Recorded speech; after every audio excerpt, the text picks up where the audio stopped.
Binerên hêja hûn bi xêr û xweşî hatin malpera filozofyayê. Mala we ava ku hûn me dişopînin û bala xwe didin kar û xebatên me. Mijara vê vîdeoya me jiyan û felsefeya Arthur Schopenhauerî ye. û em ê bi awayekî berfireh hinek behsa jiyan, felsefe û berhemên wî bikin û bi vî havî raberî wê hêjayan bikin. Schopenhauer di sala 1788 de li Danzigê ku di dema me aniha de di nav sînorên Polonyayê de ye û jê re Gdanskê tê gotin hatiye dinyayê. Malbata wî malbatekî zengîn û bazirgan bûye. Malbata wî wiha dixwest ku ew jî bi kar û barê malbatê mijûl bibe û bibe bazirgan. Schopenhauer tu carî vê yekê qebûl nekiriye. Li hemberî vê dawxwaza malbata xwe serî hil daye û hemû îmkana xwe daye perwerdehiya xwe a şexsî. Berhema wî a bi navê çarkokên pêşniyariya têr sebeb ku tezaviya a doktorayê bû bû berhemekî klasîk a biçûk. Hêdî vî saliya xwe de şah berhema xwe a dinya pêşnûma û îradeyê di sala 1818 de nivîsandiye. Wiha bawer dikir ku bi vê berhema xwe têgiştî hemû sirên an jî em bibêjin xefiyên gerdûnê. Lê mîxabin berhema wî zêde bala helqê nakişîne û ji ber vê yekê jî gelekî şaş û ecêbmayî dimîne û nema dizane ka dê çi bike. Piştî demekê dû û dirêj ku wê demê hinek pêşketinên zanistî rû dabûn, bi kitêba xwe a li ser vîna xwezayê dixwaze bipeyitîne ku pêşketinên zanistî piştgiriya teoriya wî ya navendî dikin. Piştre jî bi navên li ser serbestiya vîna mirovî û dû pirsgirêkên serekeyên etîkê dû kitêbên biçûk lê bêhempa dinivîsîne û wan dide çapê. Arthur Schopenhauer bi reşbîniya xwe tê nasîn. Schopenhauer îradeyê wekî hêzekê mirovî a xwezayî ku li dervê ya aqila wesfandiye. Hunerê jî wekî zananiya tekane ya li hemberî îradeyê ku li hemberî îradeyê serî natewîne dîtiye. Li gor baweriya wî di dinya a ku ji aqil bêpare de rêya tekane a rizgariyê huner e. Di sala 1844 de kitêba wî ya bi navê Dinya Pêşnûma û îradeyê bi çend lêzedekirinan ji nû vate çapkirin. Lê têbîniyên xwe yên nû teblî çapa a yekêm nekir û wekî cildekî nû da çapê. Ji wê rojê ve formata wê kitêbê wiha maye û li cilda duyêm wekî şîrove ya li ser cilda yekêm hatiye dîtin. Piştî wê kitêbê ciribînên xwe yên ku heta wê demê nivîsî bû top kiriye û dîsa wekî navên kitêbên yên berê bi navekî ecêb daye çapê. Navê ku li kitêbê kiriye di zimanê Yewnanî de tê wateya nivîsên xîçvîçancê, ango nivîsên nelihev. Wê demê Schopenhauer 83 salî bûye û bi vê kitêba xwe hatiye nasîn. Di 72 saliya xwe de bêriya ku here ber heqiya Xwedê gelekî navdar bûye û ji aliyê bîr û raya giştî a cihanê ve jî gelekî hatiye nasîn. Schopenhauer gelekî ji Kant bawer dikir û li gor baweriya wî hemû tiştên ku bi hunerdariya têgihiştina mirovî re têkildarin, Kant wan destnîşan kiriye.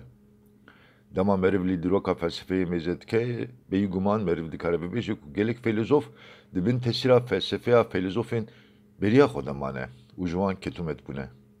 Lê belê tu carî yekeyek felsefeya wan teqlîd an jî em bibêjin kopî nekirine. Felsefeya wan wekî destpêkekê bikar anîne û felsefeya xwe a xwemalî jî bi vî havî damezrandine. Mînaqên vê yekê gelekin û meriv dikare ji bo vê tekiliya di navbera û felozofan de tekiliya Sokrates û Platon û Aristoteles, Kant û Fichte û Schelling, Heidegger û Sartre nîşan bide. Schopenhauer jî dibin bandûra Kant temaya û felsefeya xwe a xweser li ser felsefeya wî ava kiriye. Di felsefeya Schopenhauer de xala destpêkê pirsa dinya çi ye. Schopenhauer ji bo dîtina bersiva vê pirsê ji xala em bîyîn ku hene çawa dizan dest pê dike. Ango bi teoriya zaneniyê dest pê dike. Di kitêba xwe a Dinya Pêşnûma û îradeyê de dibêje ku dinya tesewurekî min e. Li gor nêrîna Schopenhauer ew yek ji bo hemû heyînên ku hene û tê digihêjin derbaziye û heqîqeteke. Li gor baweriya wî dinya ji bir ê yan jî em bêjin a ku tê digihêje heye. Di vê xalê de tê dîtin ku subjekt destnîşankar e. Hemû tiştên ku aîdê dinyayê ne û yên ku dê rojekê bibin aîdê dinyayê bi awayekî demingirtînî bi subjektê re tenê girêdan û bu tenê ji bo heman subjektê hene. Helbet ev nêrîna wî ya ku dinyayê bi subjektê ve girê dide û dinyayê wekî tesewûrekî subjektê dibîne di dîroka felsefeyê de ne ramanekî nû ye. Berkelê İngilîz ê ezmûnger beriya Schopenhauer vê ramanê gotibû. Fark û lêzedekirina Schopenhauerê li ser vê unsur û avahiya vê tesewûrê ramanekî xweser e û nû ye.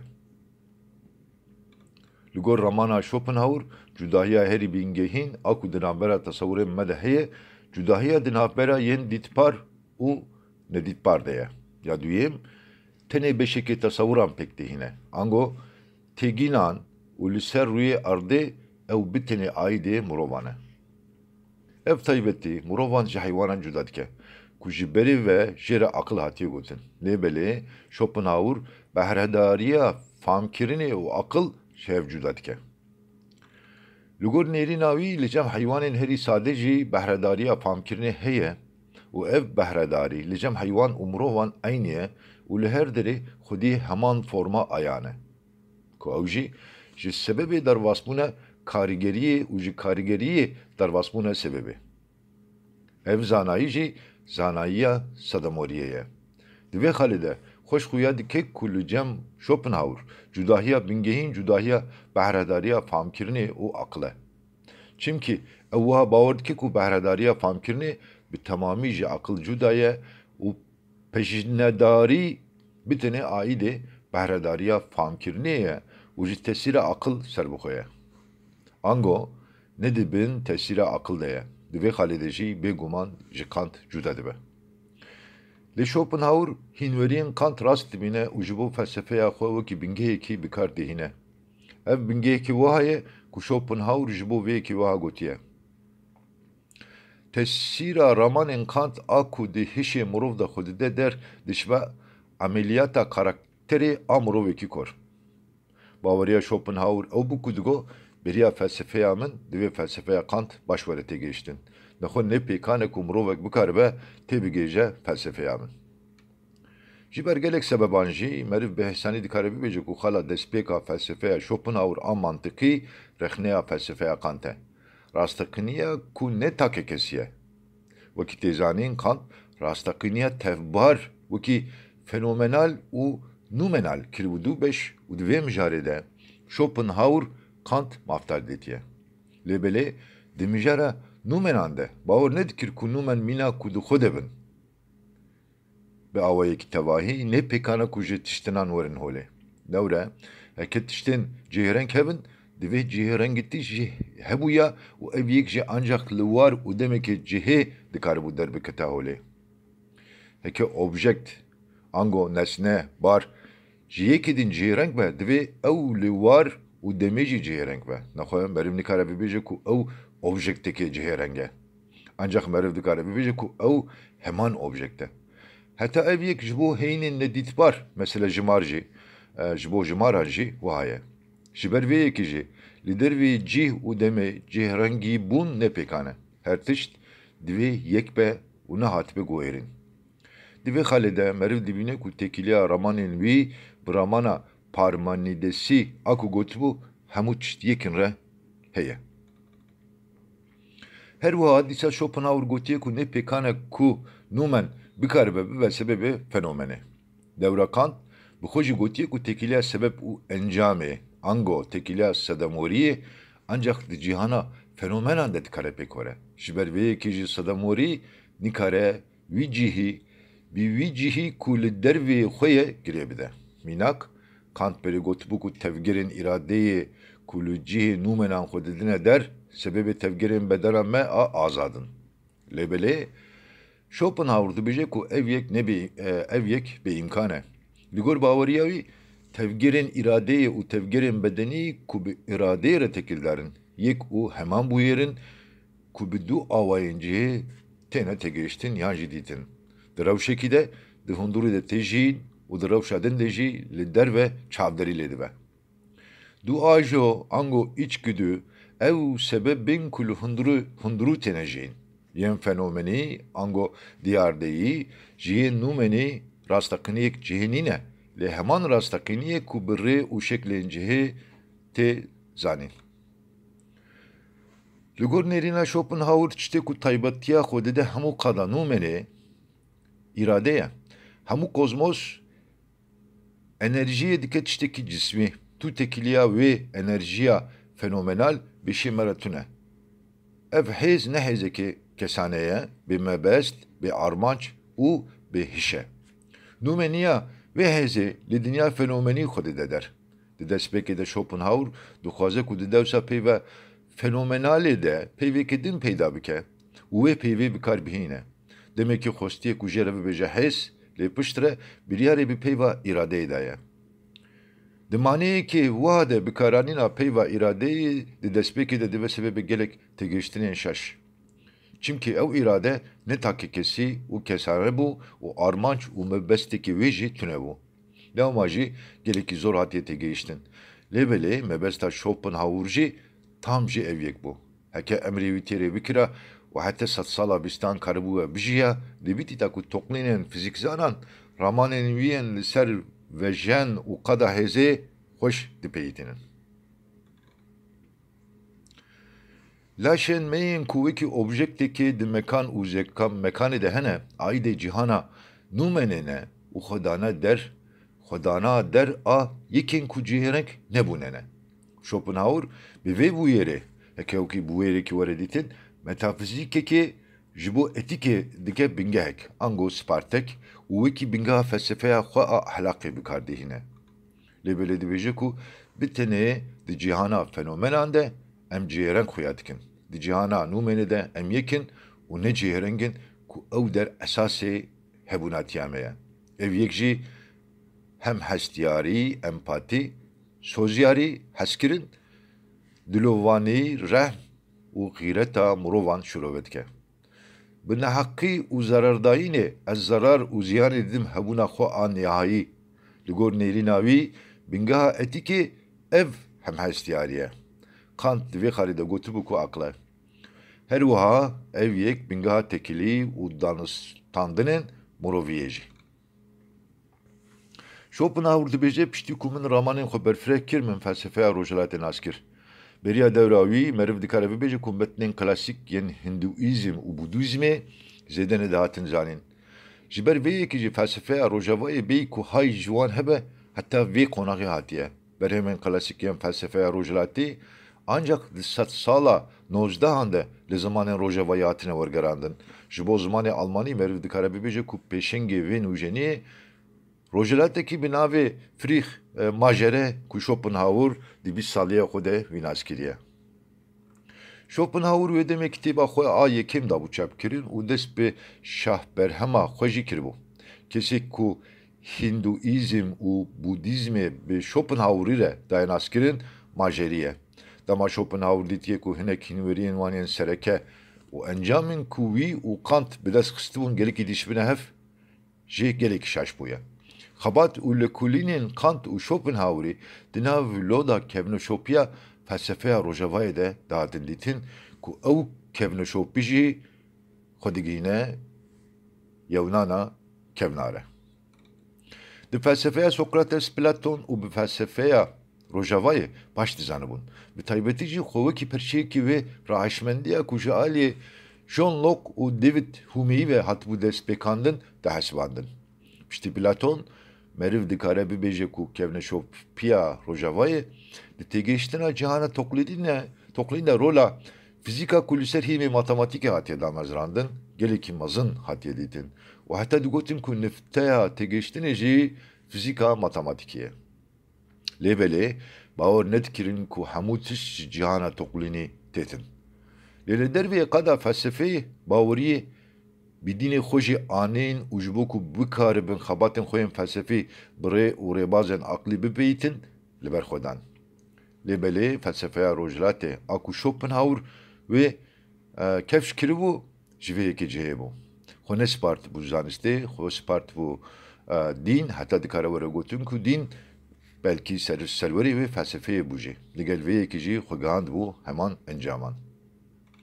Schopenhauer di zûtirîn demê de dest bi xwendina metnên Budîzm û Hindûîzmê yên ku heta wê demê li Almanî hatine wergerandin kir û hewd da ku xelên cuda yên felsefeya xwe û wan metnan destnîşan bike. Ji ber vê yekê hate gotin ku Schopenhauer tevahiya felsefeya xwe ji wan dînan girtiye. Bî guman ev yek nerast bû. Schopenhauer bi awayekî xwemalî felsefeya xwe ava kiribû û xwe gihand bû heman encaman. Çavkaniya wan gotinan jî ew yek bû ku bi wan xebatên xwe wa kir ku Ewropîyan zêdetir bala xwe dana wan dînan. û Schopenhauer jî bû yekem nivîskarê Ewropî ku bala xwendevanan daye ser wan dînan. Bi rastî jî meriv dikare bibêje ku heta dema me jî feylîzofê ku derheqê felsefeya Rojhilatê de herî zêde xwediyê zanîn û têgihiştinekê kûr e Schopenhauer ye. Schopenhauer di heman demê de bi awayekî wêrek û aşkere gotiye ku ez ji Xwedê bawer nakim û Xwedê nahebînim. Meriv dikare bibêje ku feylîzofê ku carê yekêm xwedînenasiya xwe aşkere kiriye dîsa Schopenhauer e. Li gor felsefeyên xwe tiştekî normal bû ku lok û hûn me ji Xwedê bawer nekin û Xwedê nenas bin, lêbelê di dema wan de gotina vê yekî wekî sûcekî mezin de hate dîtin. Lewma jî tu carî negotine ku em Xwedê nenasin. Lêbelê Schopenhauer digo wekî şexsekî dîtina Xwedê hişê min şêlû dike.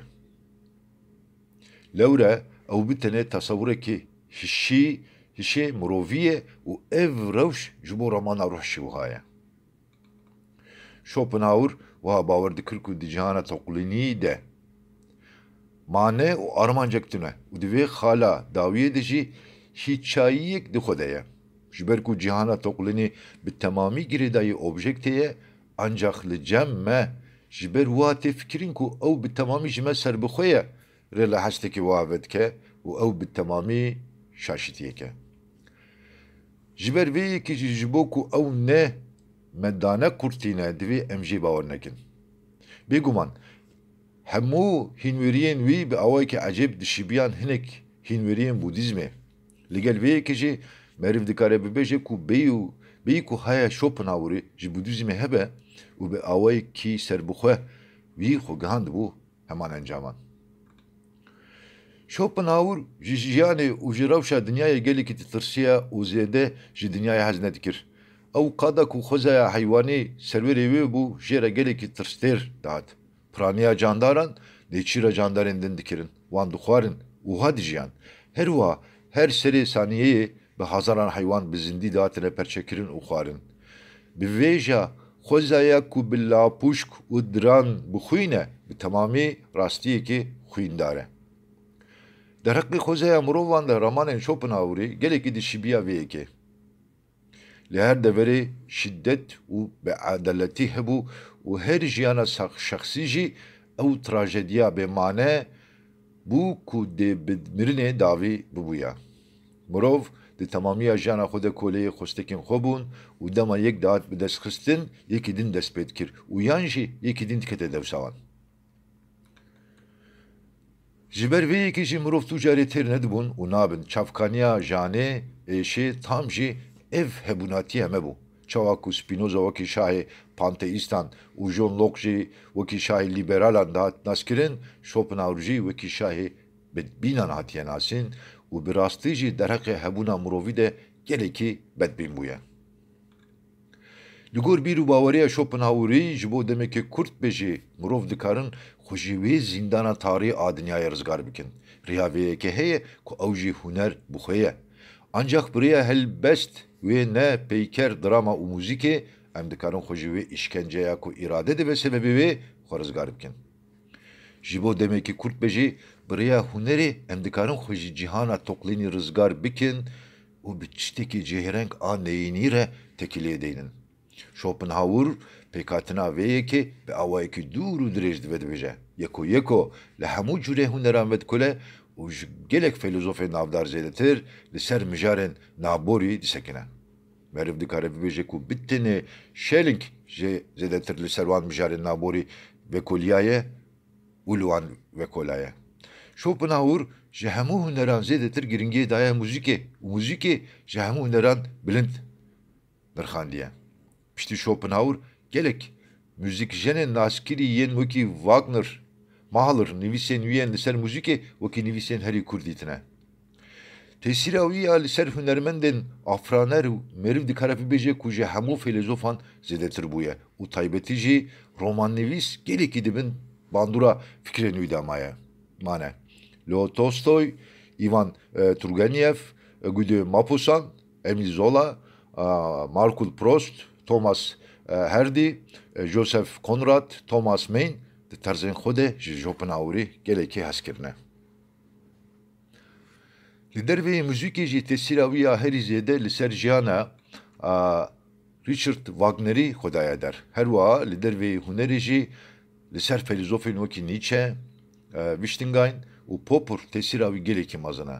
Nietzsche bi navê Derstar Schopenhauer kitêbekî biçûk dinivîsîne û Sigmund Freud jî gotiye ku sazgêra dewîsandinê ahîş beriya min ji aliyê Schopenhauerî ve bi temamî hatiye nivîsandin.